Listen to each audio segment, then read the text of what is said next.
Welcome aboard. I'm Matthew. And I'm Cody, This is Breaking Sterile. a show about flight attendants at a major American international airline where professionalism is the baseline. And humanity is what actually gets us through the day. And this show is about the part of the job that lives just outside the announcements. The part where you're exhausted, proud, frustrated, grateful. Sometimes all on the same leg. Sterile exists for safety. And this show exists for everything else.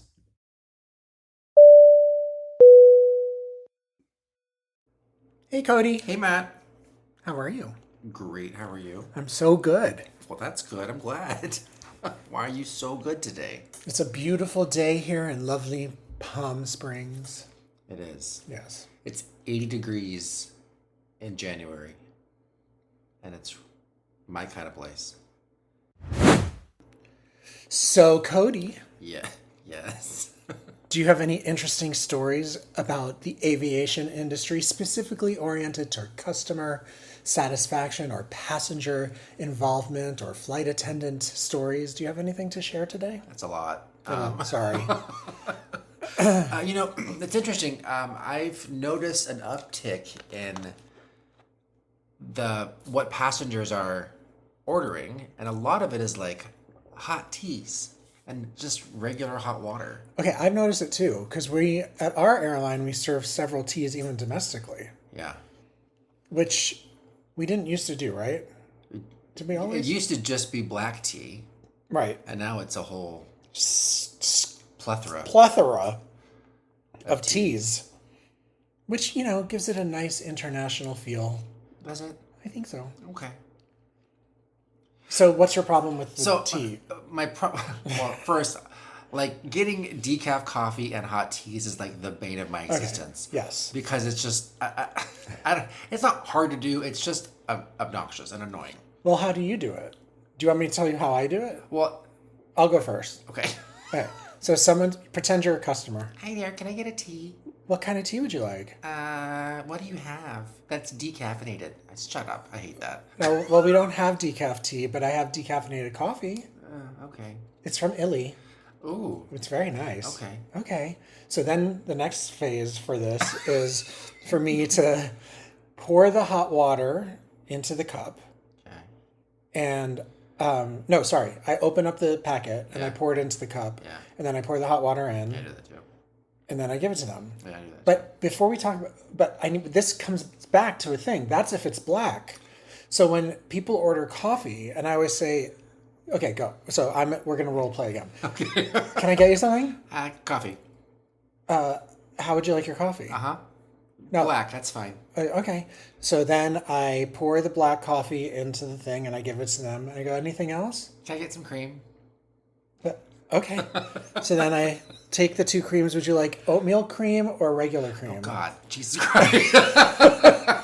Do you really do that? Yeah. Oh, God, no. Yeah, 'cause Here's it's your for creamers. sale. Have a good day. Because I'm a good flight attendant. for the 3 times you fly a month. Right. So I guess my point about the coffee is, okay, when you go to Starbucks, you order coffee and you tell them what you want in the coffee. Right off the bat. Right off the bat. On an airplane, and I think this is universal for every single flight attendant, nobody tells you what they want with their coffee. Can I get you something to drink? Yes. What would you like to drink? A coffee. How would you like your coffee? There's so many questions. With milk. Okay. Oh, and sugar. So with milk and sugar? Yes. How many milks and sugars would you like? See, two milks, two You sugars. get 2 and 2, maybe. And honestly, if I ask somebody what they want in their coffee and they say nothing, and then they ask for coffee or they ask for cream and sugar, I go, oh, so you did want something with your coffee. Right. I kind of shame them because they need to learn. You're a coffee shamer. I am. So back to the tea. So it's just interesting to me because it just seems like there has been a very large uptick in the ordering of hot teas or hot beverages on aircraft, and it's really also interesting because earlier this month, CBS News came out with kind of a news article on airplane water grades, And I was kind of shocked as to I mean, who they graded the water, the type of water. They graded the quality of water. the quality of water on board the airline's Okay, airplane. I have to hear this. Tell me do what they said. do you know who had the highest grade of a 5.0? Like an A? Is that an A? It's an A, yes. I'm going to go with Delta. Yes, they had. Yes. And do you know who was next? But underneath Delta? Yeah. I'm going to go with United. No. Okay, I'm going to go with American. Nope. American was actually last with a D. Okay, Yeah. wait, before we get to the Americans. So Southwest? Nope, it was Frontier. Oh, your old stomping ground. Stomping grounds, yeah. Yeah, no. Why do you think they were second? I'm not sure. Because those planes have been around for a while. No, they haven't. They're all basically brand new. Oh, they do. They've retired a lot of the older ones, and they have a lot of them. And what's funny is that a lot of the older Airbus that Frontier had went to American. Mm-hmm. So that could be a reason why American got such a low grade. But no, so of the legacies, Delta, Alaska, Southwest, United, and American, Southwest came in the middle at with a grade of a C. United came in at 7th with a C, and again American came in last. What about the regional carriers? The regionals, the best one was GoJet with a grade of a B. Oh, which was I guess good.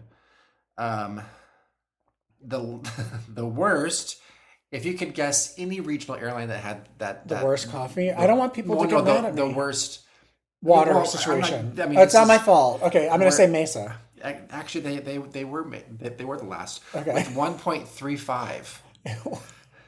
As says an F. Yeah. Yeah. And do you know? Okay, so I don't think people know this, but when we have to get rid of the coffee, technically, when we pour coffee out, they don't want us to pour coffee out in the galley. On the ground, yeah. Not on the ground. They don't even want to pour it. Oh, because in case there's grounds in there. Right. They don't want us to pour it in the sink, drain, right. The drain. We don't really have sinks, but we have drains. So they don't want us to pour it in the drain because it clogs up the tubing. I'm just calling it tubing. Right. In the plane. The drain. The drain. But the drain tubes, like the pipes. Right. So it clogs the pipes. But at my old airline, Compass, which... Did I say it right? Yeah, it sounds good. Refer to episode 3. Okay, so at Compass, we weren't allowed to put things down the drains, not because of the tubes, the pipes, but because somehow on the ERJ 175, the coffee, the hot water would, like the tube, I guess the pitot tube or whatever, the tube that releases the water outside the plane, went right into the engines. So any liquid from the galley would go directly into the engines, and I was like, well, that sounds like a design failure. Right. On the 175s? Yes. Have you ever heard that? No, never in my life. You had the 190s. We had the 170s at Frontier as well. All right, and you never got that? No, never had that. See, I think... but that was through a regional carrier there, so right. Republic Well, did maybe those. You didn't... Okay. Well, but I've still never heard that before. They shut down, so maybe. But it's interesting because some of the things, or one of the major factors in determining the grade for these airlines was E. coli. Ew. Yeah, right. Which is kind of gross. So So the worse grade, the more E. coli. Yeah. Okay. And I'm sure there were other factors in there, but E. coli was the strongest factor that played into the determining grades. But the key recommendations from this article were that passengers should only drink bottled water and avoid any coffee or tea that is served from the tap or from our coffee machines. Right. And that to not wash their hands on an airplane and instead use hand sanitizers. Like the wipes. Yeah. Oh. So, but I also, I agree with part of this, but I also think that at this point in the game, if you're coming onto an airplane and you need a hand sanitizer, you should be bringing your own. Because I only know of one airline that actually still provides hand sanitizers. But I think even if the water is E. coli intensive, maybe like when you wash, just use hotter water with soap, and then maybe that will right. And I also think that a lot of passengers don't know that you can change the temperature on the water in the sink. You mean where it's a red sign or a blue sign? Yeah, you just turn the handle to the blue sign or the red Okay, sign. everybody, red is hot, blue is cold. Yeah, because all of those sinks have to have a heater on them. Yeah. So if you just make Turn it it on. hot, you're actually going to... Because E. coli don't like to live in hot water, No, maybe? apparently, I don't know. Okay. So, yeah, that's been grinding my gears. Okay, good to know. Question for you. Yeah. What is your best airline interview story? Like that you went My through? personal interview. Yeah. Well, I actually, it was, before I tell you all the story, I will tell you how I came to it, which was about 7 years ago. I was in my office as an independent film casting director extraordinaire. And I decided, hey, maybe I should do something else with my life. It sort of worked out. It's so, I'm like half in, half out, but that's a whole other podcast. So, so I decided to start interviewing for airlines, for flight attendant jobs. And I think just in general, the interesting thing is, and for anybody out there who's thinking about interviewing and coming from a different field into a new field, it is very challenging, especially if you've been doing the job that I was doing for over 20 years, to explain yourself and to an interviewer and to kind of extrapolate what you've done in the past and how it relates to the thing that you're interviewing for. And it's a very humbling experience. I will tell you that much, because you do have to dig very deep. So it becomes a very personal experience. And this is a much bigger topic, but when you're talking to somebody about essentially your life, and then you realize, oh, well, maybe my life isn't so fantastic. Maybe they don't know about it. Right. Or they don't understand what you were doing and how it can relate to the job that you have now or are interviewing for. So that was part of it. But so one of my first interviews was with Spirit Airlines. Okay. Ooh. Right. And I was very excited. Is this Spirit as it is now, or Spirit like before they? No, Spirit as it is now is an ultra low cost carrier. And I went they didn't fly you out. So I went to Vegas on my own and stayed in some awful hotel. I think like either Siegfried and Roy were playing at that hotel, I think. It was not very nice. Anyway, I stayed in the same hotel that the interview was in.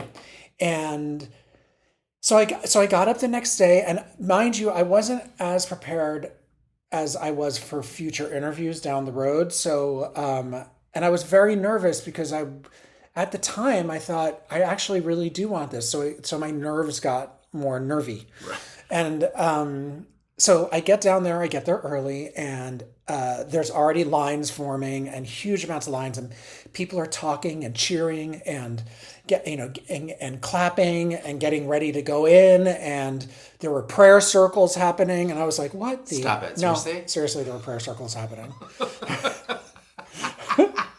And that's the first. I've never heard that before. No, they were like, please, Jesus, bless us all for this moment in time where we are interviewing for the Blessed Spirit Airline. It was very much You did not say that. I didn't say that. I was sitting next to the group You did not. I didn't do that. No. It did. I swear on the Holy Torah that happened. Okay, so then they pull us into the big giant room, and everybody starts losing their minds, clapping, and all the instructors and interviewers are in their uniforms, and they pass out all these forms, and here's the uniforms and like pictures, and they start talking and doing a slideshow, and it's a whole presentation. And does anybody have any questions? And here's the thing: when you start interviewing for airlines, they always tell you, and all these other websites, and we can do a whole other blog about all this or podcast about that, but they always tell you to have questions ready, right? But I didn't think I would need to have a question ready at like the big giant literally 500 people in a ballroom. But people were raising their hands to get seen. They wanted that moment because they wanted the job and they wanted to get seen, and they asked a question, and good for them. And I thought, wow, that's really brave of you to stand up in front of 500 people. I wasn't that brave yet. But what happened is then they sort of section you off, and you go into another ballroom. And in that ballroom, they do the fishbowl question thing. Do you know about this? Yeah. And they put a bunch of questions on paper into a fishbowl, and they give you instructions, which is line up to the right, follow the person after you, get to the table, pull the question out, read the question, say your name, where you're from, and read the question. And then when you finish the question, put the question in the other bowl and then walk off to that side. And they do that all on purpose because they want to make sure that you can follow instructions. Yeah. So I was all good on that. And I don't remember what my question was, but I do remember lying about the answer. Because maybe we all been there. Yeah, because having been a former actor, I decided improv is key here. And I thought to myself, they want to hear the answer that they want to hear. Right. It actually doesn't matter that I couldn't also get my head around how to translate my past into this question. So I gave them the airplane answer. And so then everybody you go through all of that, and that's, maybe 60 people. And then you go out there and they tell you to go have lunch, and then you come back and they tell you who got cut and who didn't get cut. I didn't get cut. So then I was very excited. So then I went to the next section, which was the face-to-face. Now, again, I'm still very nervous because now at the face-to-face, you're with a flight attendant and maybe 2 flight attendants and a supervisor or an interviewer, whoever, HR, whatever. And I walk in, and we had to do the reach test, which is make sure that you can reach to a certain height because they want to make sure that you can close the overhead bins. And I did that, and I was in a very cordial, lovely mood. And I thought, oh, I'm just gonna try and breathe, hopefully not look so stressed out. Yeah. And they start asking me questions, and lots of questions. Now, this is before I knew about how to properly interview for an airline. And I thought the questions were a lot, overly, way more than necessary. And at one point during the interview, I said, gosh, you guys ask a lot of questions. Yeah. Way to be forward with them. Yeah. Because I thought maybe 4 questions would be enough for this gig, but they were just question after question after question. And it was taking me aback because, again, I was sharing my life with people I don't know, which I guess is the nature of interviewing. But for me, again, it was this transitional period in my life, and I was hearing myself talk about myself, and I think it was affecting me way more than I thought it would. And again, you go out and you go into this ballroom, and then they give you all these photos of what you're going to look like and what life is going to be and blah, blah, blah. And everybody's very excited. And then they announce who stays and who goes. And I got cut. So, there's more to this story. Okay. So then I go to Las Vegas Airport, the Harry Reid International Airport, and I'm sitting there. Heading back, I lived in Hollywood at the time, so I'm going back to Burbank Airport, and I'm sitting in the chair, and I think I called my husband, and I was like, they didn't want me. I don't understand why Spirit Airlines didn't want me. I tried so hard. I had a full meltdown in the terminal because I think it was way more emotional. It wasn't so much about going for the interview and going for the job. It was about the transition that I was experiencing in my personal life, at work, and so it was all kind of very emotional for me. So then, cut to COVID. I've already worked at Compass, and I'm now not working at Compass, and I'm back to casting. And then COVID happens, and then we're all sitting on a couch for a little while. And Avello reaches out, and I get the job at Avello. And I won't go into that whole interview process. It's stupid. But I go to my first day of class at Avello, and I see this woman, and we have an instant connection. And I'm thinking, God, why do I know you? I mean, I haven't, did you work at Compass? No, I didn't work at Compass, blah, blah, blah. She goes, I know you. And I go, what? She goes, I interviewed you at Spirit. I was the one who interviewed you for your face-to-face with the other guy. And I was like, oh. And she goes, I wanted you to work at Spirit. And I go, why didn't you hire me? And she goes, the guy who was the head of HR said that you looked nervous. And then she said, he is nervous because this is his first time interviewing for an airline, and this is a big deal for him. And I was like, that's so sweet that you were so empathetic to me. And she goes, that guy was a dick. And I hated him, hence me changing airlines. So, the funny thing about all that is I always, at the time when you're doing something and you don't get the thing you want, this is just that story that you hear all the time on self-help gurus and all that stuff. Sometimes the thing that you don't want closes a door, but opens a door somewhere else, and you meet another person who you like, and you weren't wrong about your experience that you were having at the interview. Yeah. And the guy was a dick, and I didn't, and I wanted to say that in my head, but I didn't want to blame somebody else for the way I interviewed. And so it was nice to have an affirmation and to feel like I was at that time had made the right choices and had been in the right place at the right time at that point, and now at a new airline. So that's my story. It's pretty good, right? Yeah, that's good. I know. So now that I've shared emotionally my journey into flying, Cody, what was your most interesting interview experience? All right. So I applied for the Big D, Delta, many, many, many times. And I got through to the final big boss a couple of times. And then the last time that I applied, they had just swapped over to their new video questioning system. Like an AI system, sort of? Kind of. I mean, like it was flight attendants talking, and then Right. they would stop, and then you'd have to hit record and then record your answer. So it'd be like a person going, Question 4. Yeah. Why do you want to work for Delta Airlines? And then please answer in 3, 2, 1. kind of, yeah. Beep. Yeah, kind of like that. Okay.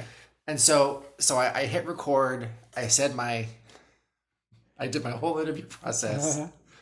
No, I did the first question, and I was so nervous because I wanted to work for Delta so bad. Uh-huh. And I was so nervous, and I hit record, and I answered the question, and then I hit stop. And I was so nervous. And I hit stop, and I went, fuck. And then it stopped. And I was like, oh my God! And you couldn't redo it. And I couldn't redo it. And so I was like, oh God. Oh no. So, Maybe they won't hear it. So yeah, I was like, maybe it actually stopped and it was just buffering. But it'll be fine. So anyways, I did the rest of the video interview. I didn't get a call for an in-person interview, which I kind of expected. But then it's interesting is that I went to apply again, and they said I could no longer apply at Delta Airlines. Wait. They're like, you are banned, you are blacklisted? I don't know if I was banned, but I'm no longer allowed to apply at Delta Airlines. Which might be because I said the F word on the interview.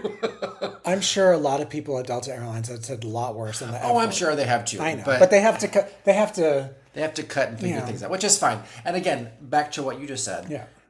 Things happen for a reason. Yes. And I have been a big proponent of that my whole aviation life because I couldn't get to where I am now if the things that I have gone through over the last 20 years didn't pan out the way that they did. Right. So I'm actually better for it. You are better for it because we met each other. That is 100% That wouldn't have true. happened if you were at Delta. That is true. We wouldn't be sitting here right now. Yeah.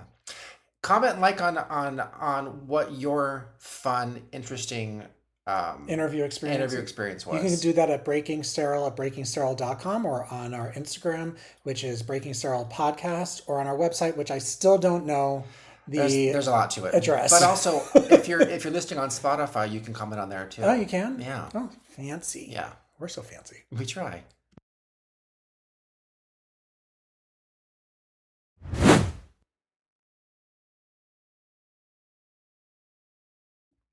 Cody. Yeah. Okay. I want you to tell me something about a city that we fly to or a layover that we've had that you really, really love. There's so many. You're so many. No, because I only when I was based in LAX, I would only be in Newark, and I'd be like, oh, well, I love the free salad at the whatever hotel I'm at. Honestly, I would say, and I whenever a passenger asks me the question, I always tell them Omaha. Oh, And you do like I Omaha. love Omaha. Omaha's a surprising little city. It is, well, first off, they have amazing food there, not just steaks. Right. Amazing food. Right. Their downtown scene is pretty great as far as their food scene goes. Right near our hotel, there's a cute little sports bar that I absolutely love. And I go there and I have the same thing and they know me and it's kind of good, but kind of bad. And also the passengers are so nice in and out of Omaha. Because they're wonderful Midwesterners. They are. Yes. And our hotel has a great gym. Oh, it does? Oh. And the beds, I'm out like that. In a heartbeat, I'm out. Like they're so comfortable. You have never had a problem sleeping. That is true. So I don't know why. That is a very good Like, point. you could sleep on a bed of nails and you'd be like drooling on the side. But yeah, no, so Omaha, I would have to say Omaha is probably my favorite domestic overnight. Okay. That's nice. Yeah. And your favorite international overnight? You might as well just say it. Because I know you're dying to say it. Probably Narita. I do love Japan. The people are so nice. They are nice. The city, for as big as Tokyo is, the city is super clean. There's not a trash can to be found, and there's not an ounce of trash on the ground. You're like, where does everybody put their trash? Like, I'm like holding my wrapper that I was eating as I was walking, which you're not supposed to do apparently. Right. And there's no garbage can to put it in, so you have to wait to until you get back to your hotel room, or wait until you get to a establishment that has a trash can. Yeah, and it's so nice. And then our hotel has an amazing onsen. Nice. But you really have to be comfortable with nudity. Yeah. Because everybody's naked. And so you have to be also comfortable with seeing your crew members. This is a problem. Because I walked in and I was like, oh, okay, you're here. I'm gonna look up at the ceiling for a little bit until you walk out, and then we'll be good. Cool, okay. But I will say that part of my love for our Japan overnight is that it's my relaxation overnight. Oh. Like I sleep a lot on that, and I just relax. I don't really leave the hotel anymore. Right. Which kind of is weird to me that I'm going on an international destination. I don't leave the hotel. Yeah, but the thing is like if we want to travel somewhere for real, we will go. Right. And I find that these overnights at these amazing places, after a while I'm like, oh, I'm going to be back, or I'm going to travel here on my own. Right. So I don't really stress about doing something anymore. Right. And I would love to say that we're in a space that we can have the ability to go and do a lot of things. But we're not. Right. We're an hour and a half outside of Tokyo. Right. So if I want to go into the city, I have to plan on staying in the city. Right. And we don't fly to Haneda from Denver, so no. That's... And, I have to plan to stay in the city overnight and then come back the next day. And that's a lot of work and stress that I don't have in my life. Oh, so, did I give away what airline we work for? Yeah. It's okay. Right. And it could be any airline could fly from Haneda and Denver. Yeah. Any one of them. We could work for Japan Airlines. We do. Or you work for Japan. I'm the tallest flight attendant in Japan Airlines. I work for ANA. Or Zip. I work for Zip.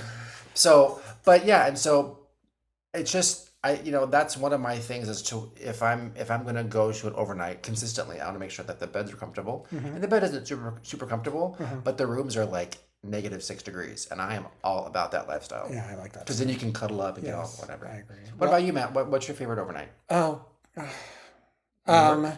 No. Well, I like Newark because my mom lives in the city, so I can go see her.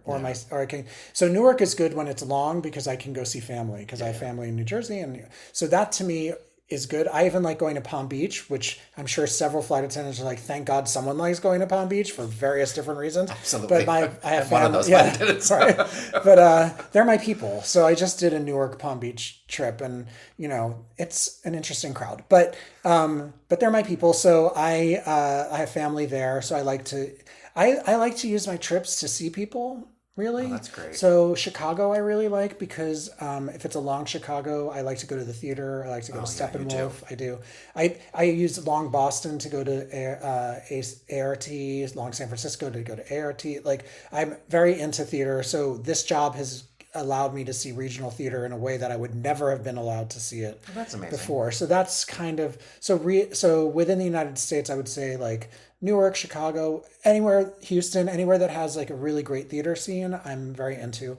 And I love my Hawaiis. I do love them. I do love you know, Hawaii. and because everybody's always happy going, coming back, it's a whole different story.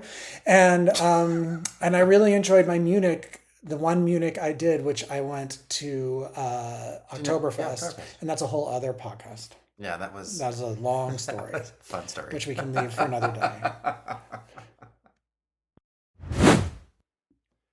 So I have a really funny story before we end for the day Okay. or the week.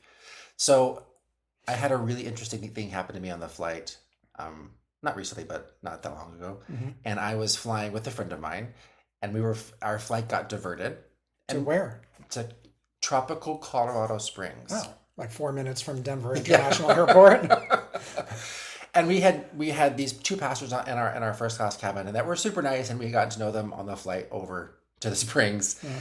And on the ground, when we were waiting to get more fuel, they said, "Oh my gosh, the two of you, can we invite you to a party that we're having?" And we're like, "Yeah, sure, cool." This was in Denver. The party was in Denver, yeah. Okay.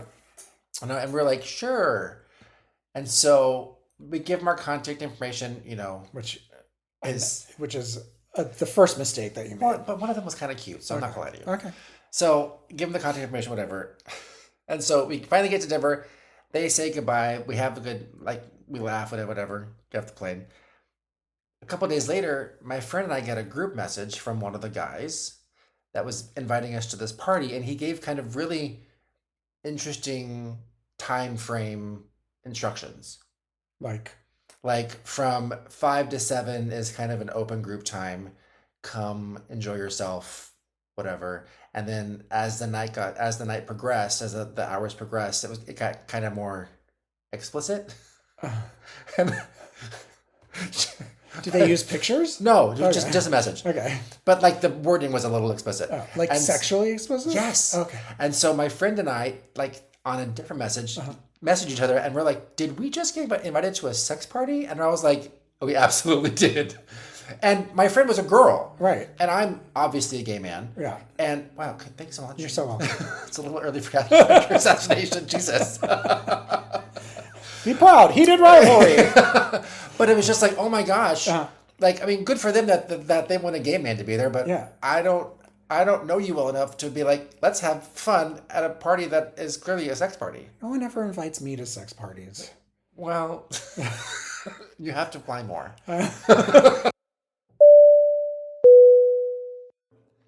That's our descent. Thanks for flying with us. Behind every uniform is a real human doing their best at 35,000 feet. Be kind to your crew. Hydrate. We don't just fly the world, we live in it. Sterile keeps us safe. Breaking it keeps us human. This has been Breaking Sterile.